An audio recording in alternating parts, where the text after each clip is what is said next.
যে আপুটার চুল half rebonding করছে উনি, ওনার বাজেট কম, উনি এখানে করবে না যেহেতু ওনার একটু টাকার প্রবলেম, মানে গ্রামের মানুষ তো, মানে গরিব মানুষ, তাই এই সামনে চুলটা করছে উনি, মানে হ্যাঁ। আর এই দেখেন ডিফারেন্সটা দেখেন, এখানে আর এখানে ডিফারেন্সটা, এখানে এটা হলো পদ্মা নদী, খুবই সুন্দর পদ্মা নদীটা। দিতাম না আমারটা দেখবেন না?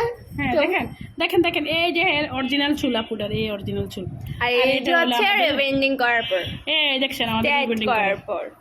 এই যে টপারটা কি দেখেন, এই যে এটা হচ্ছে পিওসি বিউটি পার্লার, সবাই চলে আসবেন। ফিশি বিউটি পার্লারের ক্যালমা। দেখতে হবে। আপা আপনার মুখে ইয়ে দেন, দুই মুখ দেন, দুই মুখ আটকান, দুই মুখ আটকান। এই দেখেন আমাদের ক্যালমা। আপুটা অনেক কিউট তো, তাই কাউকে দেখাইতে চাইতেছে না মুখটা। এই যে কিউটা ফুল দেখেন, কিউট চুল। ও মাই গড, খুবই সুন্দর। কালকে আসবার সময় সেন্টেন খুলে মাথাটা সহ লো বেকুব, দেখ বেকুব এটা না লাইভ করে ডাইরেক্ট পুতুর ভিডিও লইছি।